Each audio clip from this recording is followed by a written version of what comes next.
was late August when my friends and I decided to take a weekend camping trip. We'd heard about a secluded campground deep in the mountains, far off the beaten path.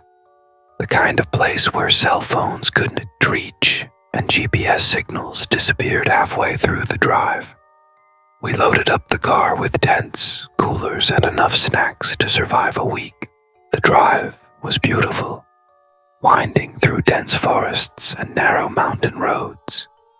But as the sun dipped behind the peaks, the trees cast long, strange shadows across the asphalt, and the road seemed to narrow with every mile. When we finally reached the entrance, we realized why this place was considered forgotten. The gate was rusty, hanging loosely on its hinges. A faded sign read, "Whispering Pines Campground, vacancies available." I laughed nervously. Vacancies available in August, must be abandoned. The road into the campground was overgrown with weeds, tree roots breaking through the asphalt. We passed old cabins with windows boarded up, picnic tables covered in moss, and fire pits cold for years. Yet the trail continued, as if some caretaker had been expecting us. We found a clearing near a stream, perfect for setting up camp. The air was crisp, smelling of wet pine needles and soil. Everything seemed peaceful, maybe too peaceful. As we pitched our tents, the forest around us grew unnaturally quiet. No insects, no birds, not even the rustle of wind in the branches.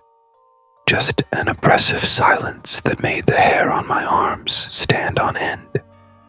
By the time night fell, a thick fog rolled through the trees, muffling every sound. We gathered around the campfire, the orange flames flickering against our faces. Shadows danced on the ground, long and thin, like fingers reaching out. That's when we heard it, a faint whispering drifting from somewhere deep in the forest. We froze, probably just the wind, one friend said, but even he sounded uncertain. The whispers grew louder, circling the clearing as if we were the target. They weren't words, not really, just low hissing voices, overlapping in a chorus that made the skin on my neck crawl. I glanced around. The trees were still, but in the mist, I thought I saw shapes moving, tall, thin, shadow-like, slipping between the trunks. I tried to laugh it off, tried to shake the feeling that we were being watched. But deep down, I knew we weren't alone. Night settled in fully, thick fog curling around the tents. The whispers hadn't stopped. They grew louder, sharper, almost like a conversation happening right beside us, though no one was there. One of my friends, Mark, got up to check the firewood. He walked toward the stacked logs at the edge of the clearing and froze. "Guys, come here," he whispered urgently. We all ran over, flashlights cutting through the fog. The logs were moved, scattered as if something had been digging through them. And there, pressed into the dirt, were footprints. Small, bare, but unlike any human foot we'd ever seen. Long toes, narrow heel, almost claw-like. We exchanged nervous glances. "Probably an animal," I said, trying to sound convincing. But none of us really believed it. Back at the tents, things grew stranger. Our coolers were slightly open, some of the food missing. No animals had been around, and the bags weren't torn.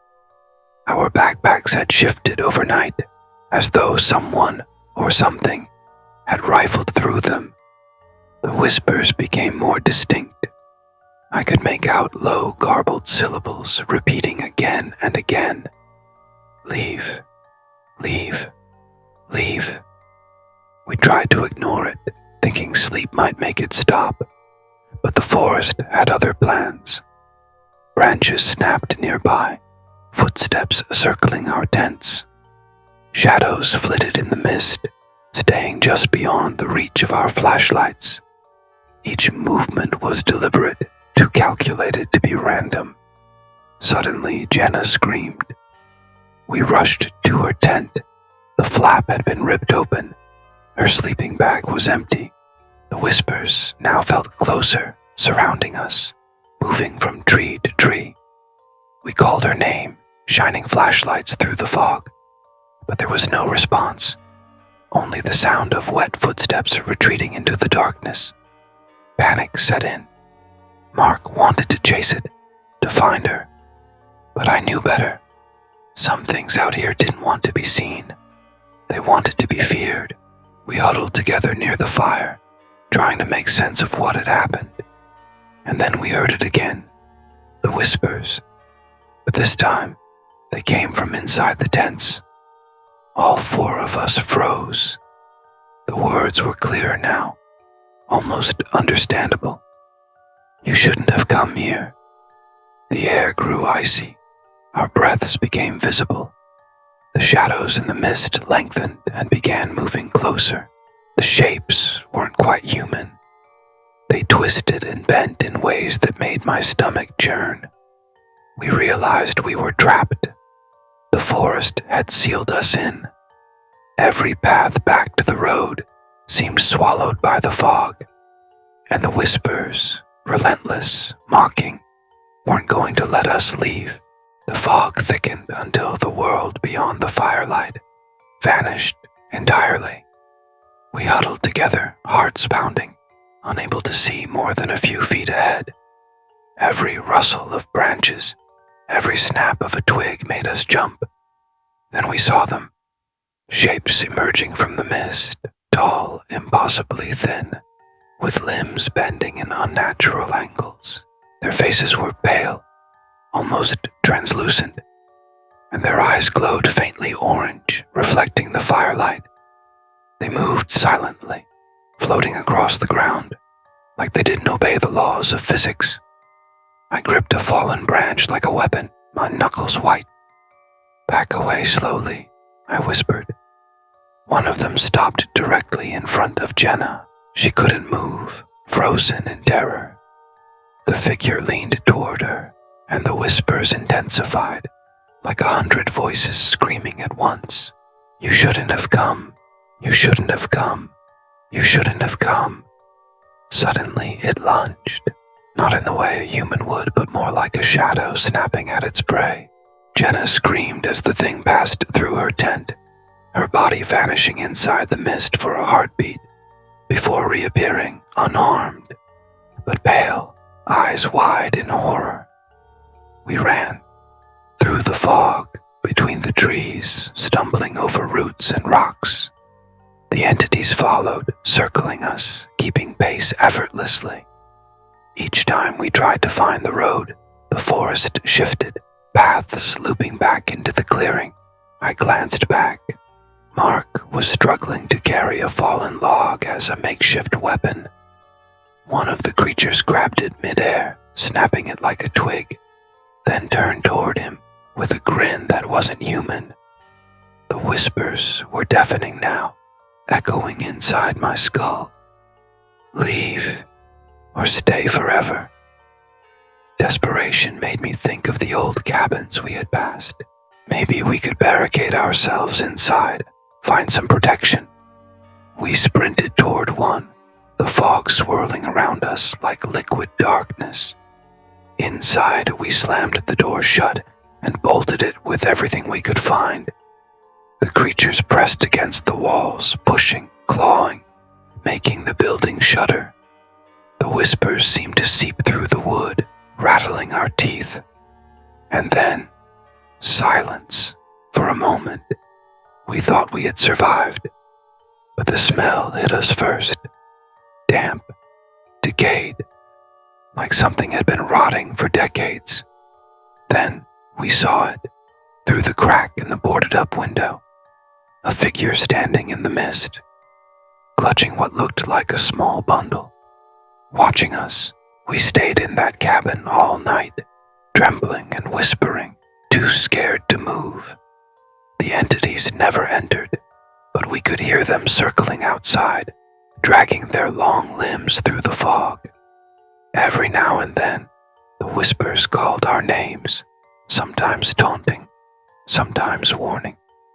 By dawn, the fog began to lift, and the creatures retreated into the forest, vanishing as suddenly as they appeared. We didn't wait. We bolted from the cabin, sprinted through the trees, ignoring every snapping branch and rustling leaf. We didn't stop until we reached the highway. Exhausted, soaked, and shaking, we piled into the car and drove straight back to town. Not one of us spoke, not until we were in the safety of a well-lit diner, surrounded by other people, did we realize how silent we'd been. Over coffee, we tried to rationalize what had happened. Fog, hallucinations, sleep deprivation, anything that could explain it. But deep down, we knew better. Something in that forest wasn't human, wasn't natural, and it remembered every single person who had dared to enter. Weeks later, I returned to the campground, just to confirm it was real. The gate was gone. The road, overgrown. Even the clearing where we had set up camp looked untouched, as if no one had ever been there. And yet, sometimes at night, when the wind howls through the trees, I hear it again. A whisper, faint and cold, gurgling through the darkness. You shouldn't have come. I don't know what it wants, or why it let us leave. But I know one thing. The forgotten campground still waits, hidden in the fog, with eyes glowing and whispers echoing. And someday, it will call again.